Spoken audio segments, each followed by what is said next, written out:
Assalamualaikum warahmatullahi wabarakatuh. Alhamdulillahilladzi hadana lihadza wa ma kunna linahtadiya laula an hadanallah. Wassalatu wassalamu ala sayyidina wa habibina wa maulana Muhammadin wa ala alihi wa ashabihi wa junudi al-amilina bil ma'ruf wan nahina 'anil munkarat. Amma ba'du. Faqad qala azza wa jalla fi kitabihil karim wa huwa asdaqul qailin. A'udzu billahi minasy syaithanir rajim. Bismillahirrahmanirrahim. Wala taqrabuz zina innahu kana fahishatan wa sa'a sabila. Shadaqallahul azim. Wa qabla kulli syai', sebelum sesuatunya kita mulai, mari kita baca Fatihah terlebih dahulu kepada musannif kitab Al-Hadi ini wa ala amana wa salafus salih wa ila hadratil habib sayyidina Muhammad sallallahu alaihi wasallam wa li sahibil kitab Imamil Fadil al-Hamamil Wasil al-Syekh Zainuddin Ibn Abdul Aziz bin Zainuddin al-Malibari nafa'anallahu bi ulumi. Al-Fatihah.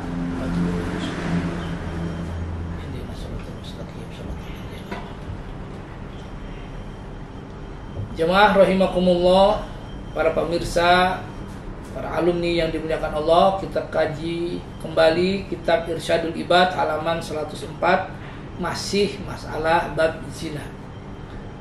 Bismillahirrahmanirrahim. Wa akhraja syaikhani, wa akhraja, dan telah mengeluarkan hadis siapa? Syaikhani, Imam Bukhari Muslim, wa Ahmad, dan Imam Ahmad, wa Tirmidzi, dan Imam Tirmidzi, wa Nasa'i, dan Imam Nasa'i, an Ibnu Mas'ud, dari Ibnu Mas'ud. Qala, berkata siapa Ibnu Mas'ud? Sa'altu Rasulullah, sa'altu, bertanya siapa aku Rasulullah akan Nabi Muhammad sallallahu alaihi wasallam, ayu dzambi, dosa apakah a'zamu, yang besar, yang lebih besar indallah, di hadapan Allah. Qala, bersabda siapa Nabi, antaj'al, yaitu menjadikan siapa kamu, lillahi, bagi Allah subhanahu wa ta'ala, niddan, sekutu. Wa huwa, bermula Allah itu khalaqaka, telah menciptakanmu. Qultu, berkata siapa aku, inna dzalika, sesungguhnya yang demikian itu, la'azimun, sungguh sangat besar dosanya ya. Qultu, kemudian bertanya siapa aku, summa ayu, kemudian apalagi ya Rasulullah? Qala, bersabda siapa Nabi, antaktula, yaitu membunuh siapa engkau, waladaka, akan anakmu, makhafatan, karena takut, ayyut'ima, memberi makan ma'aka, bersamamu. Qultu, bertanya siapa aku, suma'ai, kemudian apalagi ya Rasul? Qala, bersabda siapa Nabi, antujani, yaitu berzina siapa kamu, halila tajarik, dengan istri tetanggamu. Atau kama qala Nabi sallallahu alaihi wa alihi wasallam. Pemirsa yang dimuliakan Allah, hadis riwayat Syekhani ini, Ahmad dan Tirmidzi serta Nasa'i ini, dari Ibnu Mas'ud, Rasulullah menyatakan ada 3 dosa besar. Ketika ditanya ya Rasul, ayyul dzambil a'dzam, dosa apa yang paling besar itu? Pertama, antaj'ala lillahi niddan wa huwa khalaqaka, bahwa kau jadikan Allah sebagai sekutu. Artinya ada orang ibadah bukan minta sama Allah, bukan sujud sama Allah, tapi sujud sama makhluk. Gunungkah itu, batukah itu, sungaikah itu, mataharikah itu, setankah itu, jinkah itu semua makhluk. Hatta malaikat itu semua makhluk.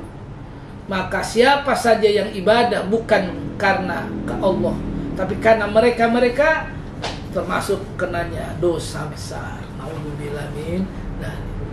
Yang bahasa Rasul, antaj'ala lillahi niddan, kau jadikan Allah sekutu. Masya Allah, tabarakallah. Perhatikan, Allah pencipta jagat yang luar biasa ini. Bagaimana sang Ibrahim alaihissalatu wassalam, yang belum ada petunjuk wahyu sesungguhnya awalnya tentang penyembahan yang berhak, tapi Ibrahim dengan kecerdasan akal yang luar biasa dan kemurnian jiwa mengucapkan kalimat inni wajjahtu wajhiya lilladzi fataras samawati wal ardh hanifan muslima wa ma ana minal musyrikin. Kalau sang Ibrahim ratusan abad yang lalu telah menjadikan tauhid di atas segalanya, maka selayaknya seorang yang beriman, apalagi kita sebagai santri dan alumni Pondok Pesantren As-Siddiqiyah yang terus harus menjaga iman Islam kita. Jangan sampai terbesit dalam hati, ada Tuhan lain, ada sembahan lain, ada tempat minta lain. Jangan. Musyrik ya akhi. Yakini ibadah-ibadah kita hanya kepada Allah. Sholat tahajud yang benar, duha yang benar. Insya Allah tahajud dan duha yang benar adalah menguatkan tauhid kita dan membuka jalan kesuksesan kita dalam hidup. Jadi yang pertama, dosa besar itu adalah musyrik atau menyembah selain kepada Allah. Yang kedua adalah summa apa antaktula waladaka makhafatan ayut imamak. Orang yang membunuh anaknya gara-gara takut nggak bisa ngasih makan. Naudzubillah min dzalik, ya. Ya, suami istri itu memang halal, tapi kadang diuji oleh Allah. Waduh, nanti kalau istri hamil kita makannya dari mana? Sekarang aja susah, misalnya gitu ya. Urusan makan itu urusan Gusti Allah ya akhi. Jangankan kita manusia tuh binatang loh. Yang nggak punya akal kayak kita manusia, urusan makan dia makan. Perkara kemudian dapatnya sedikit atau banyak itu relatif. Yang penting yang udah dia makan itu bisa mencukupkan kebutuhan dia. Karenanya nggak boleh seorang bapak atau ibu membunuh anaknya gara-gara khawatir nggak makan. Jangan. Kalau udah terlanjur hamil, lanjutkan. Maka jangan menumpuk dosa yang gede-gede lagi. Ya, artinya apa dosa gede? Yang pertama, naudzubillah, biasanya karena perbuatan zina, hamil. Kemudian karena hamil dia takut ketahuan orang, akhirnya anaknya dibunuh. Naudzubillah. Jadi 2 dosa besarnya itu. Ya, zina, ya, membunuh anak. Jangan. Bismillah, yang sudah ada, teruskan. Makanya dalam Islam nggak ada istilahnya anak zina atau apalagi haram jada, nggak ada itu. Yang zina, yang haram jada tuh bapak moyangnya, anaknya suci. Karena kata Nabi, kullu mauludin yuladu ala fitrah. Setiap yang lahir fitrah dia suci. Karena sperma itu suci. Maka siapapun hatta dari seorang yang pelacur keras kakap, lahirnya seorang anak, dia suci. Bapak emaknya saja. Nah karena suci bisa jadi ya akhi, orang-orang ini bisa menjadi penerus risalah dakwahnya Allah Subhanahu wa taala kalau memang dididik dengan baik. Jadi dosa yang kedua termasuk dosa besar adalah orang yang membunuh anaknya. Beberapa kasus yang sering kita dengar di televisi dan di berbagai macam media, ada orang yang sudah melahirkan anaknya sengaja dia bunuh, ya, naudzubillah min dzalik. Nah itu melahirnya udah susah kok dibunuh lagi. Ya karuan kalau memang nggak sanggup, ya coba sih lahir yang normal, kasih orang, kan masih banyak orang yang pengen punya anak tapi susah. Coba dikasih mereka, ya, biar Anda juga dapat pahala. Tapi dengan catatan bukan untuk dijual belikan, karena makhluk namanya ibadah, namanya makhluk Allah tuh nggak bisa dibayar dengan uang. Karena nggak bisa ada orang yang bikin tangan sehebat-hebatnya profesor, doktor, ahli, pembuat robot, nggak akan bisa dia membuat tangan sebagaimana elastisnya tangan ciptaan Allah Subhanahu wa taala. Karenanya nggak bisa orang membunuh, dan membunuh itu dosa besar. Hatta seorang ayah kepada anaknya yang hanya karena takut. Padahal kita sendiri dijamin oleh Allah makannya, apatah lagi anak kita, ya. Kemudian yang ketiga adalah antujani halilat jarik. Orang yang berzina dengan tetangganya, artinya berzina. Dosa zina sama besar, dan itu termasuk hal yang sangat dimurkai oleh Allah Subhanahu wa taala.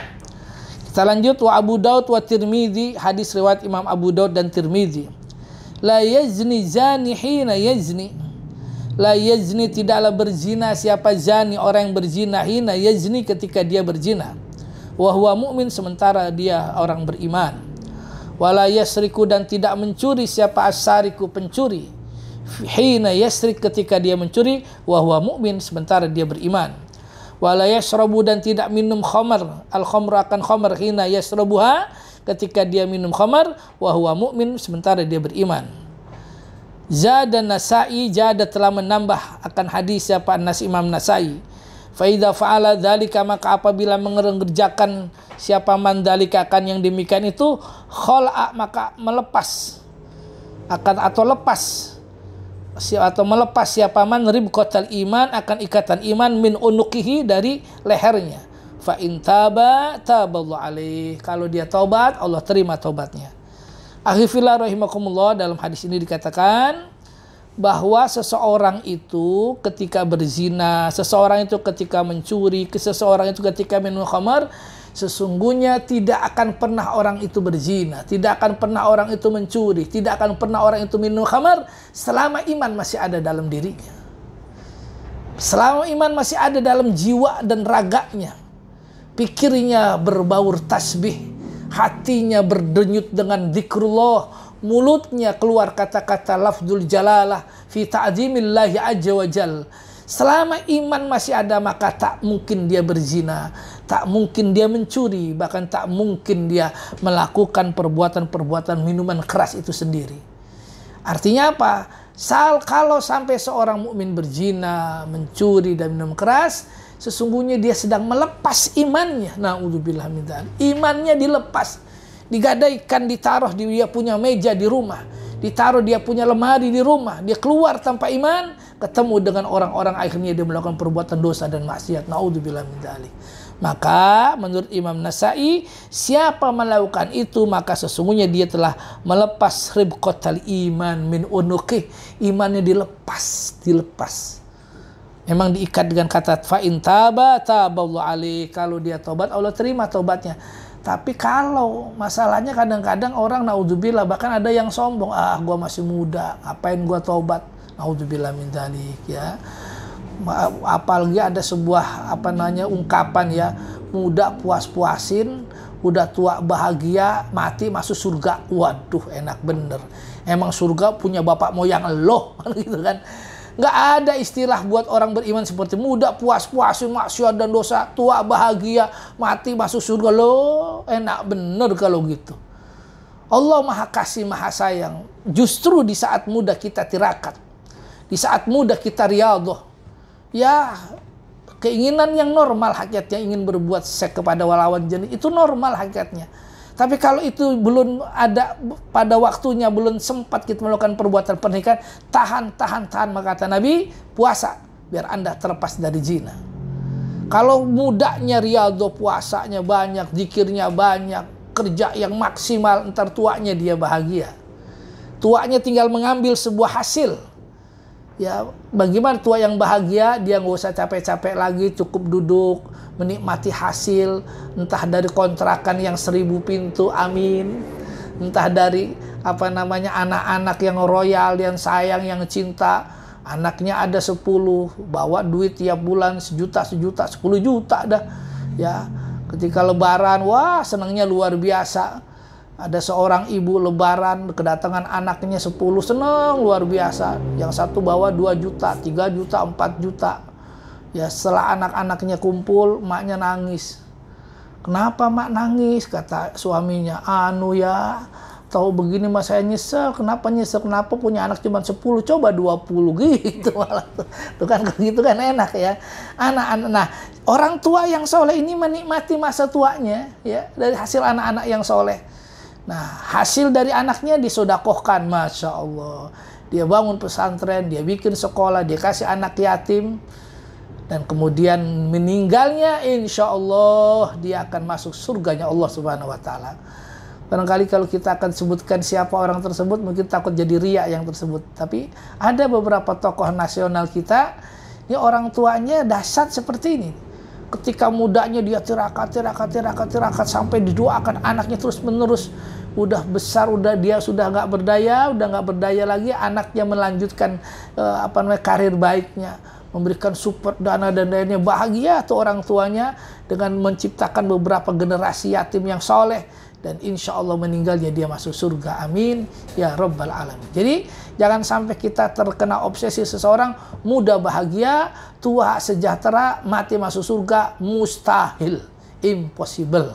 Karena muda harus tirakat, tua baru merasakan hasilnya, dan insya Allah hasil itu buat bekal kita di akhirat, amin ya rabbal alamin. Jadi tidak mungkin orang berbuat zina dan maksiat kalau dia masih ada iman. Justru iman yang lepas menyebabkan tergadainya kita menjadi hamba setan, menjadi orang-orang yang terombang-ambing dalam nafsu dan angkara murka. Naudzubillah, summa naudzubillah min dzalik. Kita lanjut wa Abu Daud wal Baihaqi, riwayat Imam Abu Daud dan Imam Baihaqi wa Tirmidzi dan Imam Tirmidzi. Idza zana rajul, apabila seseorang laki berzina, kharaja minhul iman, kharaja maka keluar minhu darinya apa iman, wa kana alaih, wa kana dan ada itu alaih bagi rajul kazulmati sebagaimana payung. Fa idza aqla, maka apabila dia membukanya, roja ilail iman, akan kembali ilai kepadanya apal iman. Jadi orang itu seperti payung ya akhi ya. Kalau payung itu dibuka, seret, ya udah hilang ya. Saat payung dibuka mungkin kita tidak akan kena angin hujan. Tetapi dalam waktu yang bersamaan sesungguhnya iman kita sedang keluar. Tapi dikembalikan akan kembali lagi. Ya mungkin itulah harapan kita terhindar dari perbuatan zina dan maksiat.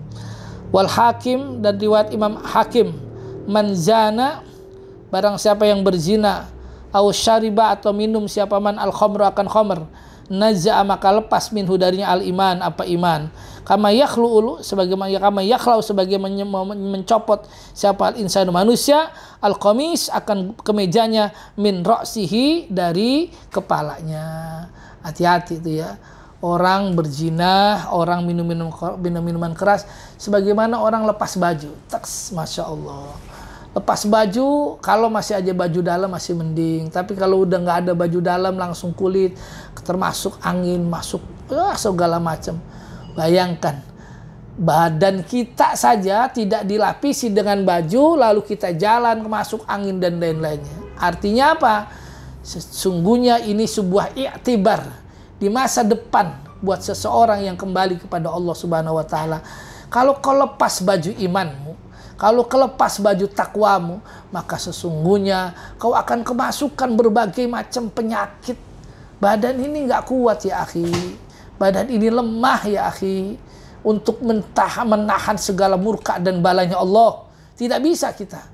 Maka tubu ilallah taubatan nasuha. Ayo taubat yang benar. Biar Allah terima segala amal ibadah kita. Sehingga kita termasuk orang-orang yang husnul khotimah. Ustadz, masa lalu saya kelam. Ustadz, masa lalu saya hina. Ustadz, masa lalu saya penuh dengan dosa dan maksiat. Ya, itulah manusiawi ya akhi. Tapi kalau hari ini kau sadari itu dosa dan maksiat, lalu kau tutup, lalu kau taubat. Hindari taubatmu dari hal maksiat dan dosa, lalu kemudian kau keluar yang menjadikan taubat yang benar, maka kau akan diterima taubatnya oleh Allah Subhanahu wa taala. Dalam sebuah hadis dikatakan, kalau seandainya hambaku datang kepadaku dengan dosanya menembus langit. Ya dosa tadi itu, dosa zina, dosa besar, bunuh anak, dosa besar, minum minuman keras, dosa besar. Dan terulang berkali, berarti Masya Allah udah berkarat bener nih. Seandainya dosamu menembus langit karena banyaknya itu, lalu kau taubat, maka la'atoituka, aku akan datang kepadamu sebanyak dosamu itu, Allah akan ampuni dosa-dosa kita. Tuh. Ini kelebihannya orang yang taubat. Maka kalimat selalu ditekan, fa in taba taballahu alaihi. Kalau taubat. Masalahnya sekarang nih orang taubat susah. Nah, bagaimana supaya kita taubatnya istiqomah? Ya tadi tuh, coba lepas teman-temannya yang menyebabkan kita dosa, keluar dari zona dosa ini. Ya, lalu kemudian perbaiki. Sedikit amal kita terus banyakin. Taubatnya dikuatin, ibadahnya dikuatin, nanti akan keluar pintu-pintu magfirah dari Allah Subhanahu wa ta'ala. Akhifillah yang dimuliakan Allah Subhanahu wa ta'ala. Dilanjutkan wa Abu Daud wa Nasai, dari riwayatkan Imam Abu Daud dan Imam Nasai, la yahillu damu mri'in muslim, tidak halal darahnya seorang muslim, yashhadu an la ilaha illallah, yang bersaksi tidak ada Tuhan kecuali Allah, wa anna Muhammad dan Rasulullah, dan Nabi Muhammad adalah utusan Allah, illa fi ihdas salasin, kecuali ada 3 hal. Zana ba'da ihsan, dia berzina setelah dia bersuami istri. Fa innahu yurjam, karena orang yang seperti itu akan dirajam. Wa man kharaja, dan barang siapa yang keluar muhariban lillahi wa rasulih, yang memerangi untuk memerangi Allah dan Rasulnya, fa innahu yuqtal, karena dia akan dibunuh. Au yuslab, atau disalib. au yunfa atau dibuang minal ardi di atas bumi. Wa may yaqtul nafsan fayuqtal, dan barang siapa yang membunuh seseorang maka dia akan dibunuh biha dengan sebab itu. Akhirnya dalam hal ini Kanjeng Rasul Muhammad SAW memberikan 3 solusi orang atau 3 dosa besar lagi ya. Menurut hadis riwayat Imam Nasai, kata Nabi, la yahillu damu muslim, enggak boleh, haram darahnya seorang muslim yang sudah berucap asyhadu alla ilaha illallah wa asyhadu anna Muhammadur Rasulullah kalau dia diapa-apain. Enggak boleh. Syahadat merupakan persaksian kita dengan Allah, pengikat sesama muslim, enggak boleh dibunuh, enggak boleh dianiaya. Tetapi ketika seorang muslim yang sudah bersyahadat cuman dia berzina, apalagi ba'da ihsan, setelah dia bersuami atau beristri, maka dia boleh dirajam. Dirajam itu digebugin, dilempar batu 100 kali sampai dia mati. Nah, kalau muslimnya begitu boleh. Tapi kalau dia nggak berzina, nggak boleh. Yang kedua apa? Kharaja muhariban lillahi wa rasuli fa inna yuqtal au yusrab au yunfa. Orang yang memerangi Allah dan Rasulnya. Masya Allah. Hati-hati nih. Orang yang memerangi Allah dan Rasulnya sama orang yang memerangi kiai dan ulama. Fa innahu yuqtal au yusrab au yunfa. Karena memerangi kiai ulama sama dengan memerangi Allah dan Rasul, menutup pintu dakwah. Orang itu boleh dibunuh. Tapi dengan catatan pakai prosedural ya akhi ya. Tangkap aja dulu, kasih polisi, jangan main bunuh. Nanti kita berhadapan dengan hukum lainnya. Tapi ulama, kiai harus dijaga. Karena kata Nabi, yang memerangi Allah dan Rasulnya saja boleh dibunuh. Sementara Rasul sudah tidak ada dan pewarisnya para ulama salafus soleh. Para nabi punya tidak ada warisan kecuali al ulama warasatul anbiya. Maka pewaris nabi para ulama ini harus dijaga. Jangan sampai ada orang yang memerangi. Maka siapa yang memerangi nabi dan rasul dan memerangi ulama, dia boleh diperangi kembali. Ya, sekarang ini zaman orang pura-pura gila. Ya gampang aja. Ntar yang gebugin pura-pura gila juga gitu ya akhi ya. Kalau perlu dipatahin tangannya, gue gila kok, gitu aja udah. Dia gila pura-pura kita juga bisa gila gitu ya. Biar nggak kena hukum juga gitu ya. Tapi artinya apa? Siapa memerangi Rasul berarti memerangi ulama, memerangi Rasul, dia boleh dilawan. Yang ketiga adalah orang yang bunuh seseorang. Nah, apalagi dia ingin membunuh ya. Maka mudah-mudahan kita semua diselamatkan oleh Allah dari perlakuan-perlakuan yang melanggar hukum, khususnya berzina dan lain-lainnya, dan sehingga kita benar-benar mendapat dunia yang bahagia, akhirat juga bahagia. Semoga kajian ini bermanfaat khususnya buat Al-Fakir dan buat kita semua. Wallahul muwaffiq ila aqwamit thoriq. Wassalamualaikum warahmatullahi wabarakatuh.